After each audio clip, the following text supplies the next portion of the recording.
여호수아서 2장 4절에서 13절 말씀, 약속의 땅 시리즈 6번째 믿음으로 행동하라라는 제목으로 함께 말씀을 나누겠습니다. 여호수아서 2장 4절에서 13절, 저와 여러분들이 한 절씩 교독하겠습니다. 저부터 읽겠습니다. 그 여인이 그 두 사람을 이미 숨긴지라 이르되 과연 그 사람들이 내게 왔었으나 그들이 어디에서 왔는지 나는 알지 못하였고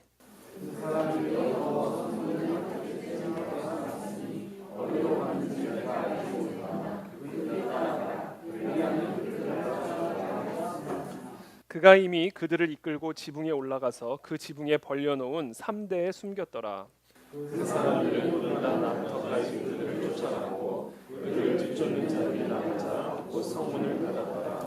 또 그들이 눕기 전에 라합이 지붕에 올라가서 그들에게 이르러 말하되 여호와께서 이 땅을 너희에게 주신 줄을 내가 아노라. 우리가 너희를 심히 두려워하고 이 땅 주민들이 다 너희 앞에서 단단히 녹나니 이는 너희가 애굽에서 나올 때에 여호와께서 너희 앞에서 홍해 물을 마르게 하신 일과 너희가 요단 저쪽에 있는 아모리 사람의 두 왕 시혼과 옥에게 행한 일 곧 그들을 전멸시킨 일을 우리가 들었음이니라.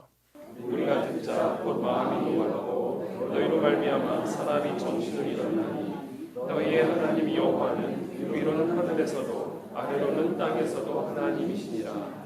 그러므로 이제 청하노니 내가 너희를 선대하였은즉 너희도 내 아버지의 집을 선대하도록 여호와로 내게 맹세하고 내게 증표를 내라. 그리고 나의 부모와 나의 남녀 형제와 그들에게 속한 모든 사람을 살려주어 우리 목숨을 죽음에서 건져내라. 아멘. 이 말씀 우리가 잘 알다시피 이제 여리고 정복 전쟁을 위해서 두 정탐꾼을 여리고 특별히 기생의 집 라합에게 보낸 그 사건을 지지난주에 이어서 계속해서 말씀을 나누도록 하겠습니다. 주는 나의 피난처라는 책으로 유명한 코리 텐 붐이라는 여사가 계시죠. 1892년 네덜란드에서 태어난 네덜란드인입니다. 그녀의 집안은 100년 동안 시계점을 운영해오고 있었고요. 언니 베시 그리고 코리 여사는 아버지 밑에서 일을 하면서 평범한 그런 삶을 살아가고 있었습니다. 그러던 어느 날 제2차 세계대전이 발발을 했습니다. 독일이 네덜란드를 점령하고 또 유태인들을 박해하기 시작하자 이 코리 텐붐 여사의 아버지가 이 건축가의 도움을 받아서 코리 여사의 방을 개조를 합니다. 그래서 유태인들을 숨길 수 있도록 가짜 벽을 세우고 골방을 만든 후에는 미닫이 문을 만들어서 유태인을 숨길 수 있는 비밀의 방을 만들게 됩니다. 그리고 그녀의 가족은 이 유태인 7명을 받아들여서 그 비밀의 방에서 함께 거주하면서 살아가게 되죠. 독일군이 이 유태인들을 색출하기 위해서 이 코리 여사의 집에 들어올 때마다 아버지와 코리 여사는 거짓말로 둘러댔습니다. 이 집에는 유태인이 없습니다. 그러나 결국 코리와 그녀의 아버지와 언니는 누군가의 제보에 의해서 유태인을 숨겼다는 것이 발각이 되고 그래서 결국 이 온 가족이 나치 수용소에 끌려가서 아버지와 언니는 수용소에서 죽게 되고 코리 여사만 기적적으로 생존하게 되어서 나중에 감옥에 나온 이후에는 전 세계를 다니면서 이 수용소 안에서 경험했던 하나님의 은혜와 용서, 화해에 대한 메시지를 증거하는 전도자로 살게 됩니다. 지금으로부터 약 3,400년 전 이 코리 텐붐과 같은 여사가 여리고에서 살고 있었습니다. 그 여사의 이름은 라합입니다. 라합은 아모리 족속의 창녀 출신입니다. 이 창녀의 집에 어느 날 갑자기 이스라엘 군대 정탐꾼들이 하룻밤을 묵기 위해서 들어오게 됩니다. 이 사실을 알게 된 여리고 왕이 라합의 집에 자신의 사자들을 보내서 이스라엘의 정탐꾼들을 끌어내라 명령을 합니다. 그러나 라합은 오늘 본문에서 말씀하시는 것처럼 그들이 닥치기 전에 이미 그 정탐꾼들을 지붕 위로 올려다가 지붕 위에 벌려놓은 아마 그 린넨의 소재죠. 아마의 그 틈 속으로 숨겨 놓습니다. 그리고 이 여리고 왕이 보낸 이 사자가 정탐꾼을 내려놓으라 하고 말했을 때 이 라합은 다음과 같이 거짓말로 둘러댑니다. 그것이 4절부터의 이야기예요. 제가 읽어드릴게요. 4절부터 7절까지. 그 여인이 라합입니다. 그 두 사람을 이미 숨긴지라 이르되, 그리고는 여리고 왕이 보낸 사람에게 다음과 같이 말하는 거예요. 과연 그 사람들이 내게 왔었으나 그들이 어디에서 왔는지 나는 알지 못하였고, 그 사람들이 어두워 성문을 닫을 때쯤 되어 나갔으니 어디로 갔는지 내가 알지 못하나 급히 따라가라. 그리하면 그들을 따라잡으리라 하였으나, 그가 라합입니다. 이미 그들을, 정탐꾼들을 이끌고 지붕에 올라가서 그 지붕에 벌려놓은 3대, 아마죠, 3대에 숨겼더라. 그 사람들은 요단 나루터까지 그들을 쫓아갔고 그들을 뒤쫓는 자들이 나가자 곧 성문을 닫았더라. 완벽하게 따돌린 거예요. 거짓말로. 자, 이방 여인 라합은 도대체 왜, 무엇 때문에 이스라엘 군대의 스파이들을 이토록 보호하려고 했던 것일까요? 그 이유를 알기 위해서 우리는 먼저 이 성경이 이 라합의 이와 같은 행동에 대해서 어떻게 평가를 내리고 있는지를 먼저 한번 살펴볼 필요가 있습니다. 두 본문에서 오늘 이 라합의 거짓말, 그리고 여리고 왕의 명령을 거역한 이 거역죄, 사실 이거 간첩 방조죄입니다. 이 나라를 정복하려고 간첩이 들어왔는데 간첩을 숨겨줬어요.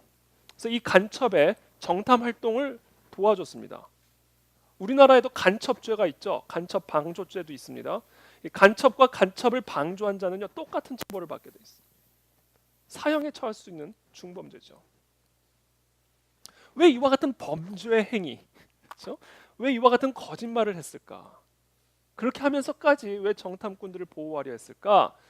그 이유를 알려면 성경이 어떻게 평가를 하고 있는지를 살펴봐야 되는데, 두 본문에서 평가를 합니다. 첫 번째는 히브리서 11장 31절에서 평가를 합니다. 히브리서 11장 31절에 이렇게 이야기합니다.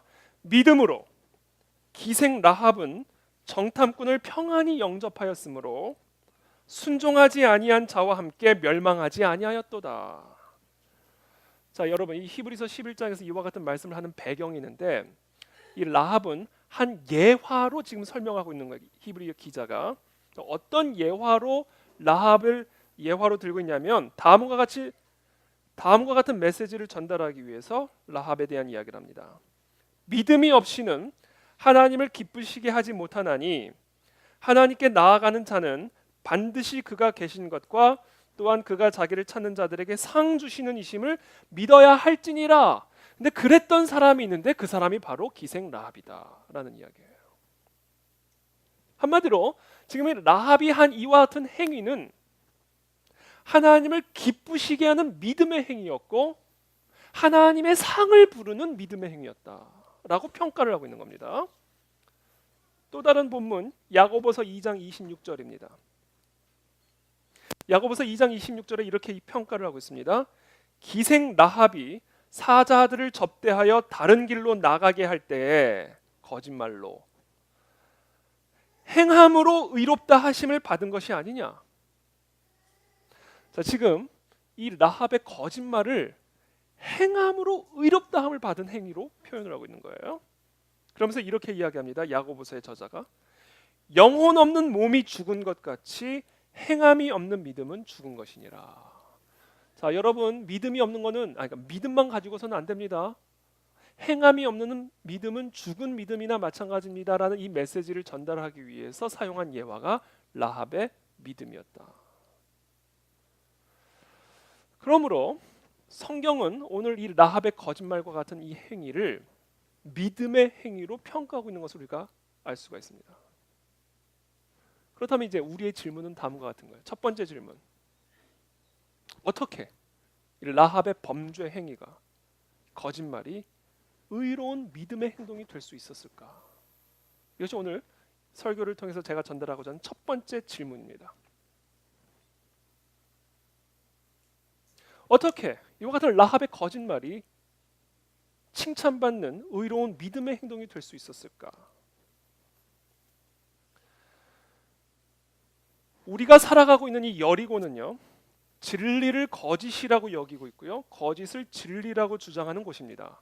그것이 제가 지지난주에 설명드렸던 이 세상의 상태예요.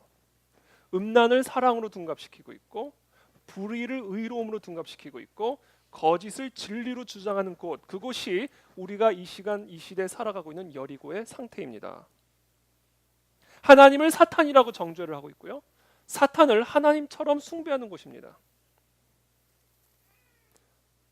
이와 같은 세상의 끝날에 나타날 징조를 예수님이 마태복음 24장에서 이렇게 이야기하십니다. 너희가 사람의 미혹을 받지 않도록 주의하라. 많은 사람이 내 이름으로 와서 이르되 나는 그리스도라 하여 많은 사람을 미혹하리라. 이게 지금 우리가 살아가는 이 여리고의 상태다, 이렇게 이야기하십니다. 거짓 선지자를 그리스도라고 미혹하고 그리스도를 거짓 선지자로 미혹하는 이 미혹의 영이 다스리는 시대, 거짓의 영이 다스리는 이곳, 이것이 우리가 살아가는 여리고예요. 그러므로 이 세상이 옳다고 주장하는 것에 대해 우리는 NO! 틀렸다라고 말할 수 있는 사람이 되어야 됩니다. 이 세상이 진리라고 주장하는 것에 대해서 NO! 그것은 거짓이라고 외칠 수 있어야 됩니다.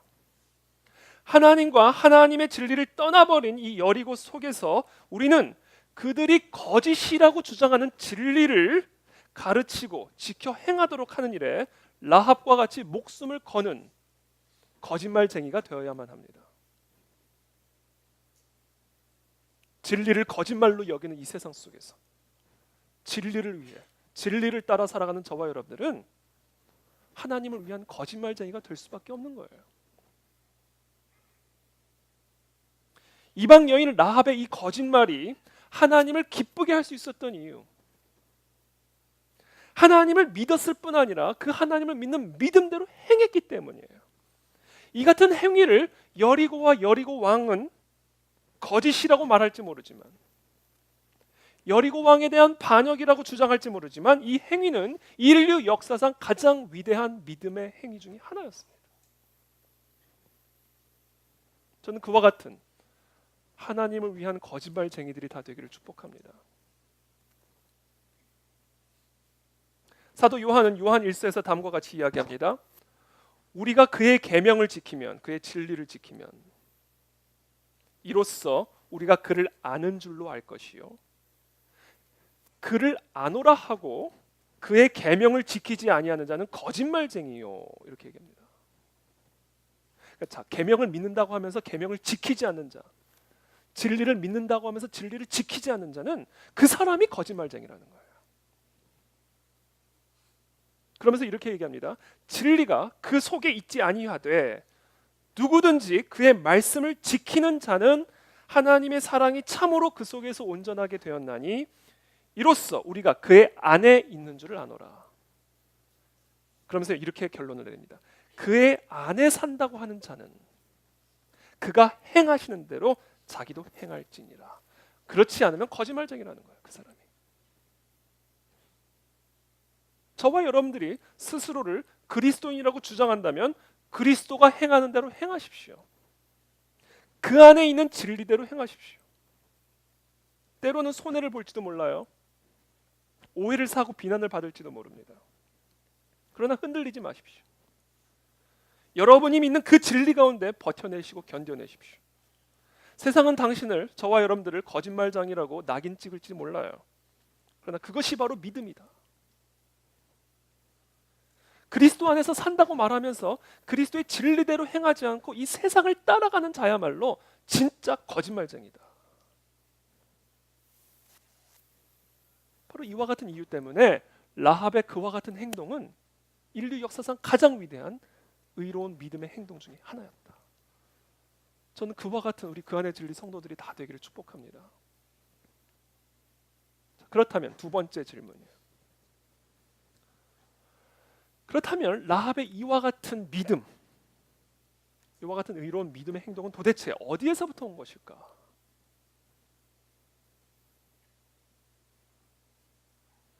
이 질문에 대한 첫 번째 답입니다. 하나님이 하신 일을 들음에서부터 이 믿음이 시작이 되었습니다. 들음에서부터 이와 같은 위대한 믿음이 시작이 되었다. 들음입니다. 들음. 들어야 돼요. 들어야 믿음이 생깁니다.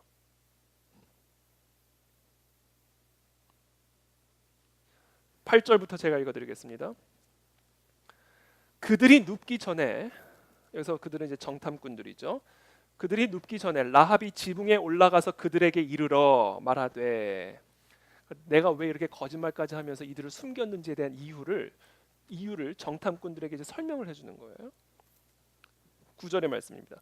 여호와께서 이 땅을 너희에게 주신 줄을 내가 아노라.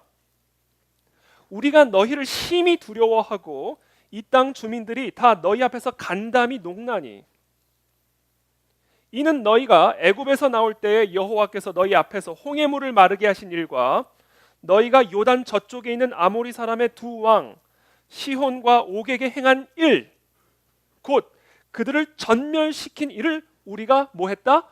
들었음이니라. 들음에서부터 애굽에게 행한 일, 아모리 족속 시온 왕과 옥 왕에게 행했던 그 하나님의 일을 들음에서부터 간담이 녹기 시작했고 두려움이 임하기 시작했고, 그래서 내가 여리고 왕을 무서워하지 않고 하나님을 두려워하여 당신들을 숨겨놓은 겁니다. 들음에서부터 믿음이 시작이 됩니다. 우리 신명기 18장을 한번 펴볼까요? 신명기 18장.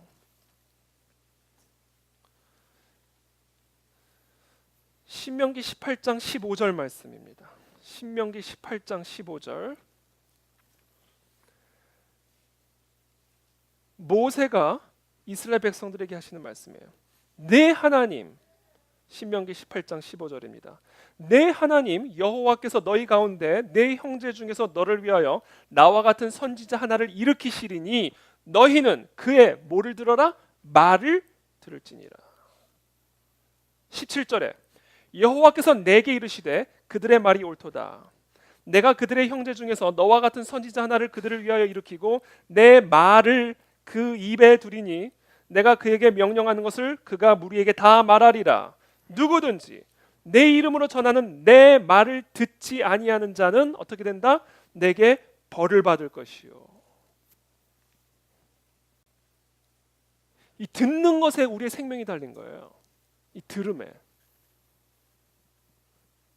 하나님의 말씀을 듣는 이 일에 저와 여러분들의 살고 죽음이 결정이 되는 겁니다. 이 라합의 믿음은 들음에서부터 시작이 되었다. 내가 진실로 진실로 너희에게 이르노니, 예수님의 말씀입니다. 내 말을 듣고 또 나 보내신 이를 믿는 자는 영생을 얻었고 심판에 이르지 아니하나니 사망에서 생명으로 옮겨졌느니라. 어떻게? 들음으로. 진실로 진실로 너희에게 이르노니 죽은 자들이 하나님의 아들의 음성을 들을 때가 오나니 곧 이때라. 그러면서 예수님이 말씀하십니다. 듣는 자는 살아나리라. 이 시간 저와 여러분들의 귀를 막고 있는 그 모든 장애물들이 다 떠나가게 되기를 축복합니다. 하나님의 음성을 들으셔야 돼요. 하나님의 말씀을 들으셔야 됩니다. 그리고 하나님의 말씀이 담겨진 그 선지자들의 입을 들어야 돼요. 그래야 사망에서 생명으로 옮겨집니다. 들음에서부터 모든 일들이 시작이 됩니다. 이 뼈들이 능히 살 수 있겠느냐? 하나님이 에스겔에게 질문하십니다. 마른 뼈 골짜기를 데리고 가셔서 과연 이 뼈들이 능히 살 수 있겠느냐? 그러자 에스겔이 대답하죠. 주 여호와께서 하시나이다. 여러분, 하나님이 질문하셨을 때 잘 모르겠으면 꼭 이렇게 대답하십시오. 주께서 하시나이다. 그럼 답을 가르쳐 주셔요. 그래서 이렇게 합니다. 너는 이 모든 뼈에게 대언하여 이르기를 너희 마른 뼈들아 여호와의 말씀을 뭐하라? 들을지어다. 그러자 에스겔이 하나님의 명령대로 대언하였더니 생기가 그들에게 들어가매 그들이 곧 살아나서 지극히 큰 군대를 이루었다. 이렇게 이야기합니다. 여러분, 마른 뼈는요 귀가 없습니다. 그런데도 하나님의 음성이 들어가요. 여러분, 하나님의 음성을 듣는 장소들이 있습니다. 이 장소예요. 장소라고 다 똑같은 장소가 아니에요. 하나님의 음성이 묻어져 있고 들어가 있는 장소들이 있습니다. 그래서 이상하게 그 장소를 가면요 기분이 살아나고 마음이 살아나요. 왠지 아세요? 하나님의 음성을 들은 장소이기 때문에 그래요. 전 여러분들의 가정이 그와 같은 장소가 되기를 축복합니다. 하나님의 음성을 듣는 여러분들의 집안이 되기를 축복합니다.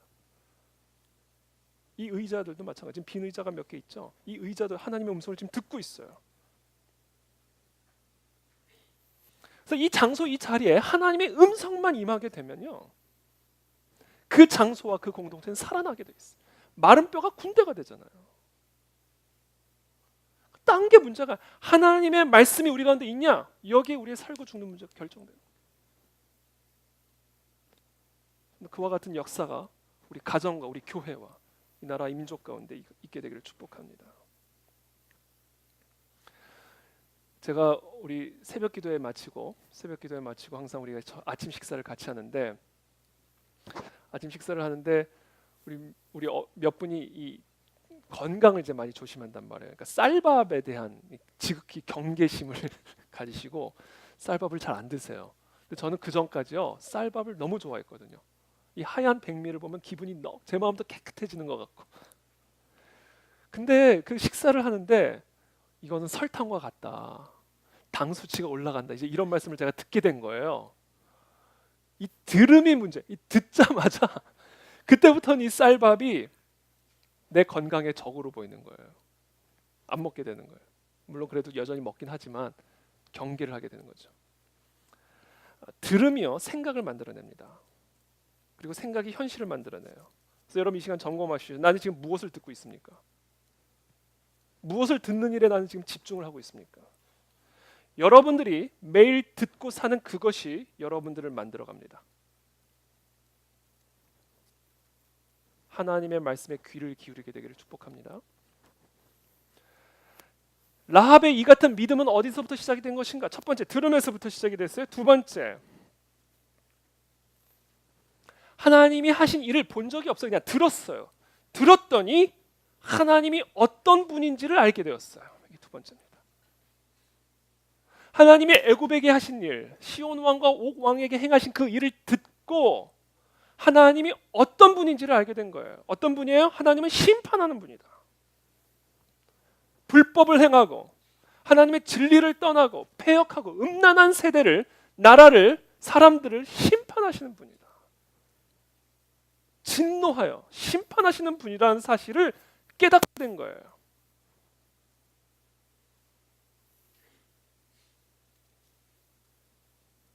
그러면서 이렇게 얘기합니다. 2장 11절에, 오늘 보면 2장 11절에 우리가 듣자, 그 사실을 듣자 마음이 녹았고 너희로 말미암아 사람이 정신을 잃었나니 너희의 하나님 여호와는 위로는 하늘에서도 아래로는 땅에서도 하나님이시니라.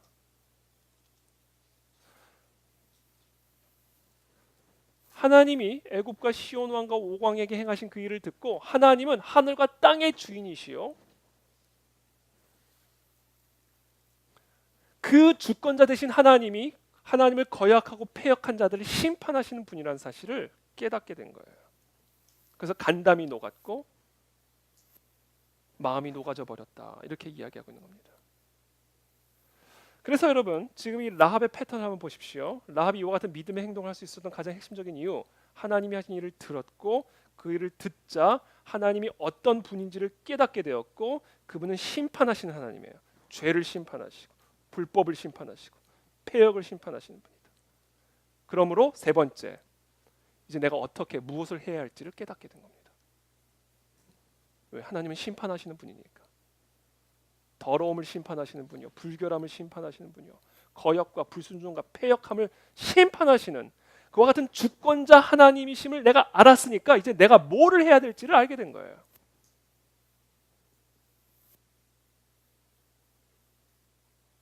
이스라엘의 하나님은 하늘과 땅의 주인이요 애국과 시온과 옥 왕을 심판하신 분인데 그 분의 정탐꾼이 여리고로 들어온 거예요. 그래서 라합은 즉각적으로 깨닫게 된 겁니다. 애굽과 아모리 족속 다음 순서는 이제 우리구나. 이제 우리구나.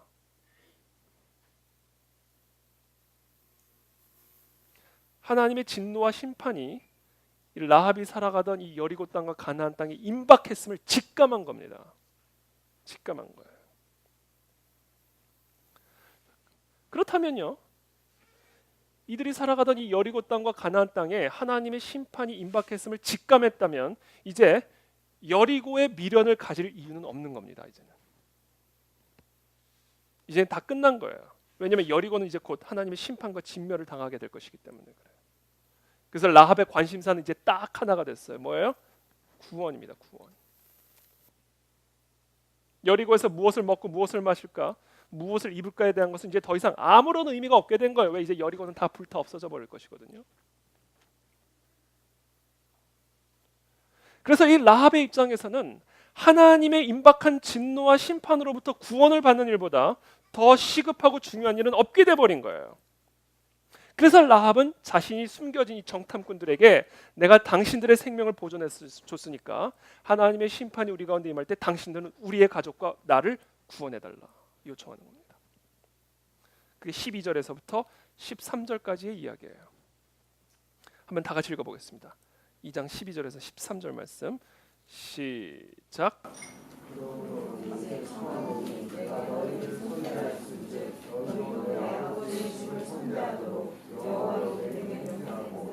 내게 증표를 내라. 그리고 나의 부모와 나의 남녀 형제와 그들에게 속한 모든 사람을 살려주고 죽음에서 건져내라. 여러분, 여기서 우리가 배울 수 있는 아주 라합의 이 믿음의 아주 중요한 점 하나가 있습니다. 여러분 꼭 오늘 기억하셔야 될 부분이에요. 라합의 믿음은요 매우 실제적이었다는 겁니다. 하나님에 대한 이 라합의 믿음이 라합의 삶에 실질적인 변화와 영향을 미쳤어요. 하나님에 대한 지식이 라합의 가치관을 실질적으로 변화시켰고요. 삶의 우선순위에 실질적인 변화를 일으켰습니다. 그만큼 하나님의 임박한 진노와 심판이 라합에게는 너무나 실제적이고 현실적인 문제였습니다. 추상적인 얘기가 아니었어요. 그만큼 긴박하게 느껴진 것이었다. 마치 우리 전쟁 소식 나면 라면이 동나버리잖아요. 지진 소식 나면 라면이 동나버리잖아요. 그런 것처럼 이 라합에게 하나님의 임박한 진노와 심판은 너무나 현실적이고 긴박하고 필연적인 확실성을 가지고 다가왔다.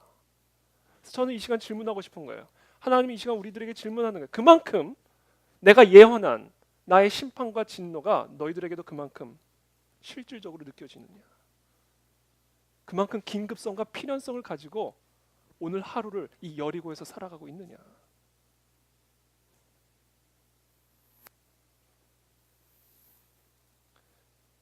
하나님에 대한 이와 같은 믿음이요, 우리가 우리의 삶에 얼마나 실질적인 변화를 일으키는지 여러분 점검해 보십시오. 우리의 회사 생활에 얼만큼 실질적인 영향을 미치고 있는지, 우리의 인간관계, 우리의 쇼핑, 우리의 취미, 가치관, 소비생활, 성생활, 자녀교육, 우리의 투표, 우리의 예배, 우리의 기도 생활에 하나님의 이 진리가 얼마나 실질적으로 영향을 미치고 있습니까? 라합은 하나님이 애굽과 아모리 족속에게 행한 심판을 듣고 그리고 그 심판이 자신들에게 임박했음을 깨닫자마자 그녀의 삶 안에 실제적인 변화를 일으키기 시작합니다. 그래서 이 믿음이 그토록 위대한 믿음이라는 거예요. 그녀의 관심사는요 이제 더 이상 여리고에 남아있지 않습니다. 그만큼 하나님의 심판은 이미 왔어요. 라합에게. 여리고는 이제 끝났기 때문에 이제 라합의 관심사는 딱 하나입니다. 그 끝을 대비하는 일만이 라합의 유일한 관심사가 되어버린 겁니다. 그 끝을 대비하는 일. 끝나버린 여리고의 미련을 둘 것이 아니라 여리고의 끝과 함께 시작될 그 새로운 시대, 그 시대의 시작을 준비하는 일에 자신의 모든 운명을 던지는 거예요. 이게 우리 가운데 회복돼야 할 믿음입니다. 더 이상 이 여리고에 미련을 두고 이 여리고에 묶여서 이 여리고에 연연해서 살아가는, 그래서 여리고가 망할 때 함께 망할 그와 같은 심판의 대상이 아니라 하나님의 심판이 임박했음을, 우리 코앞에 왔음을 인식하고 그 끝을 대비하는 삶을 이 순간부터 살아가야 됩니다. 이게 오늘날 우리에게 요구되어지는 믿음입니다. 그래서 오늘 설교 세 번째 질문, 마지막 질문입니다. 그렇다면 2016년 여리고에 살아가는 라합의 믿음의 후손인 저와 여러분들은 어떻게 살아가야 할까요? 첫 번째, 간략하게 말씀드리겠습니다. 여호와 하나님이 하늘과 땅의 주인이심을 기억하십시오. 실질적으로 기억하십시오, 여러분. 추상적인 단어가 아니에요. 실질적인 주도권, 주권을 가지신 분은 하나님이십니다. 이 나라의 민족의 주권, 저와 여러분들 인생의 주권, 저와 여러분들의 자녀들의 주권, 저와 여러분들의 생명의 주권, 이 생명의 주권은 하나님이 쥐고 계셔요. 이 사실을 기억하면서부터 시작이 돼요.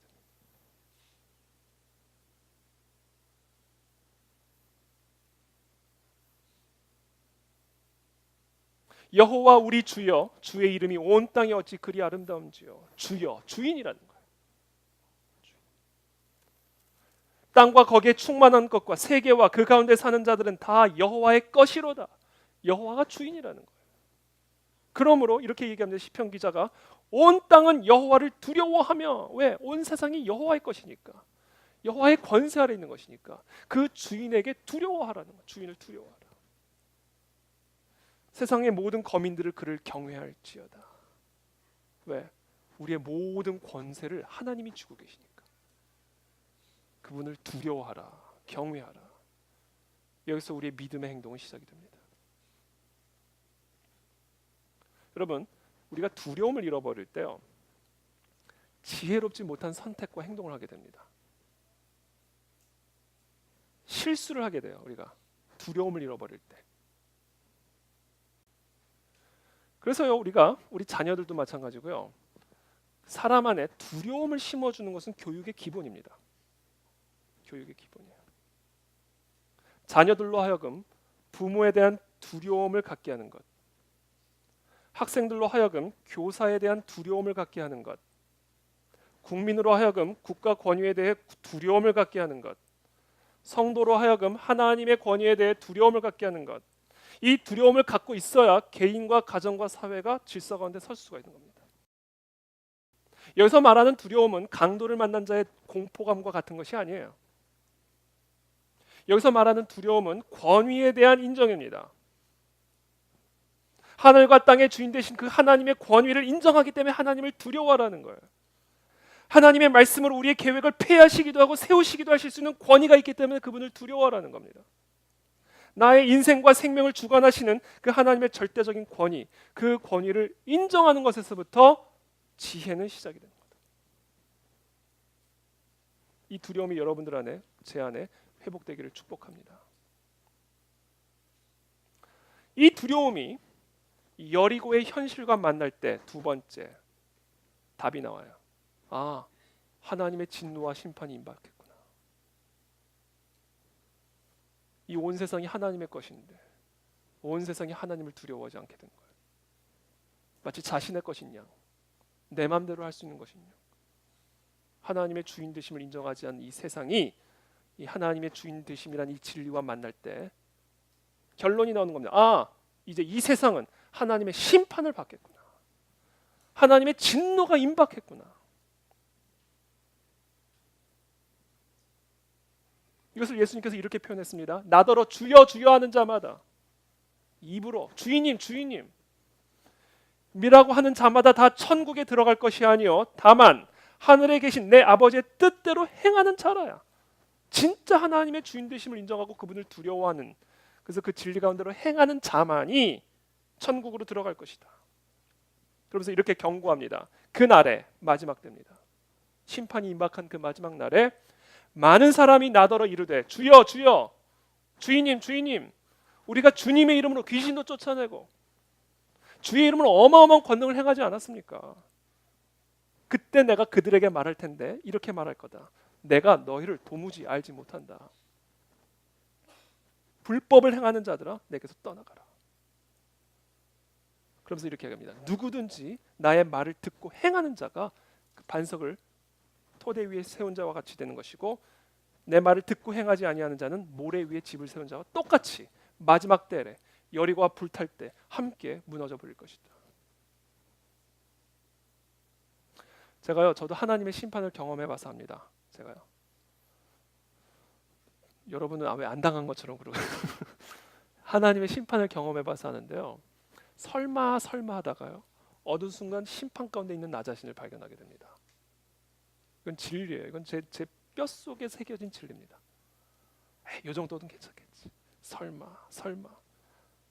하나님이 온 세상에 내 삶에, 내 생명에, 내 직업에, 내 모든 것의 주인 되심을 인정하지 않고 두려움을 상실하여 하나둘씩 선을 하나둘씩 해체시켜 나가다가요. 설마 그러다가 어느 순간 나도 모르게, 이건 인지하지도 못해요. 나도 모르게 내가 심판 가운데 있구나 지금. 이 사실을 깨닫게 돼요.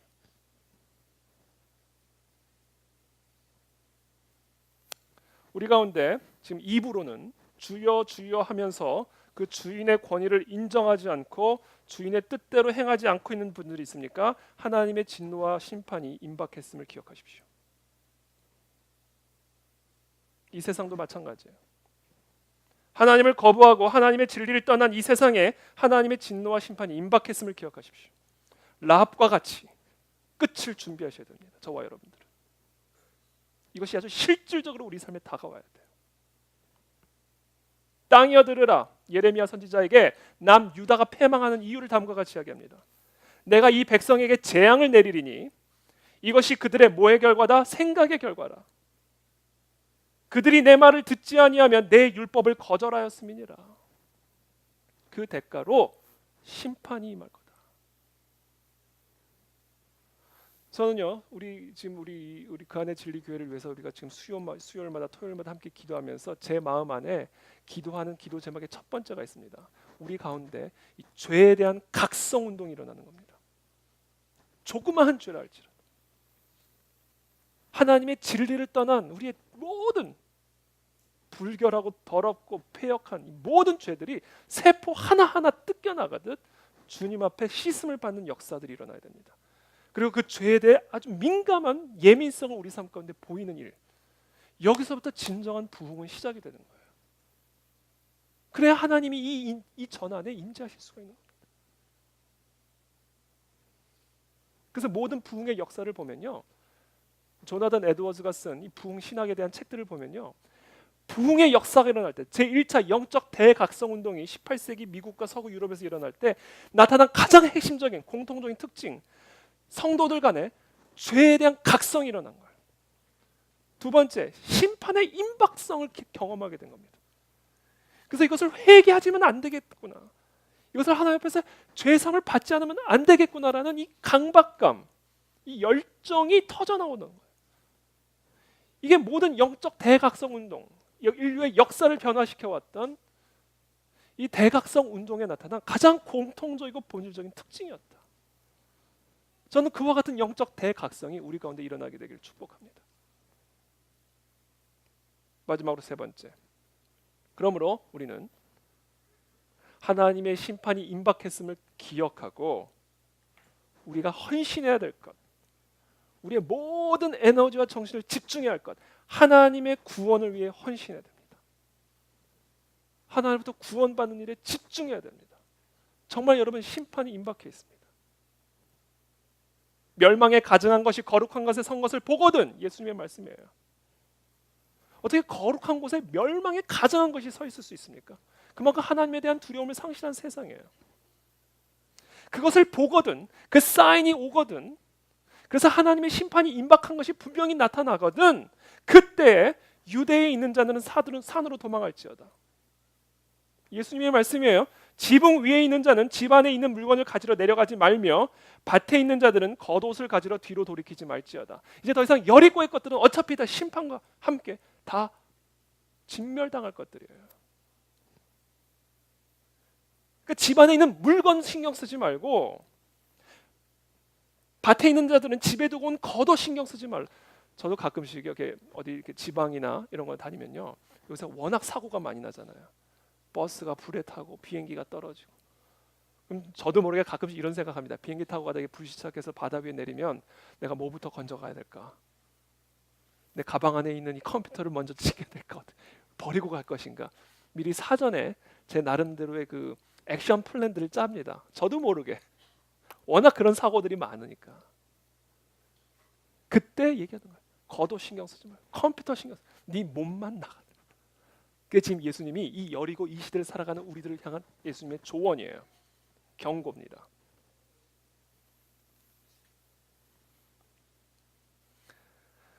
제가 결론적으로 얘기하고자 하는 겁니다. 저와 여러분들은 이 여리고 시대에 마지막 때 정말 심판이 임박한 코앞에 와 있는 이 시대에 저와 여러분은 어떤 삶을 믿음의 행동으로 살아가야 될 것인가 끝을 대비하십시오.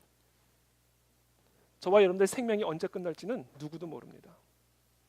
하나님의 심판과 진노가 어떤 방식으로 우리 삶 가운데 임하게 될지는 몰라요. 그러므로 저와 여러분들은 오늘 하루하루 이 끝을 대비하는 삶을 살아야 됩니다. 여리고에 대한 미련을 버리십시오. 이 이야기는 흰옷 입고 산속으로 대피하라는 말이 아니에요. 우리의 일상적인 삶을 영원을 대비하는 일로 사용하라는 겁니다. 우리가 돈을 벌고 우리가 직장 생활을 하고 우리가 자녀를 교육하고 우리가 옷을 사고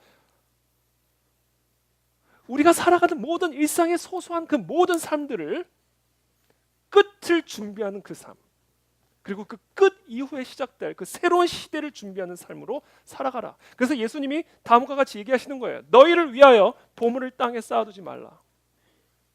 거기는 좀과 동록이 해하며 도둑이 구멍을 뚫고 도둑질하느니라. 오직 너희를 위하여 보물을 하늘에 쌓아두라. 거기는 좀이나 동록이 해하지 못하며 도둑이 구멍을 뚫지도 못하고 도둑질도 못하느니라.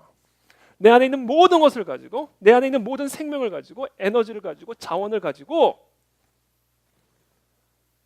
끝을 준비하는 삶, 라합처럼 자신과 자식의 가족을 구원하는 일에, 내 이웃을 구원하는 일에 모든 것을 다 쏟아부으라. 왜? 심판이 이제 임박했으니까. 이게 우리가 이 땅을 살아가는 삶의 의미요, 목적입니다. 그리고 이것이 바로 21세기 라합이 취해야 할 믿음의 행동이다. 저는 이 시간 축복합니다. 실질적으로 준비하십시오. 실질적으로 준비하십시오. 이것이 예수님께서 저와 여러분들에게 주시는 권면이자 축복이자 경고의 말씀입니다. 오늘 시간 이 말씀을 품고 함께 기도하며 나가기를 원합니다.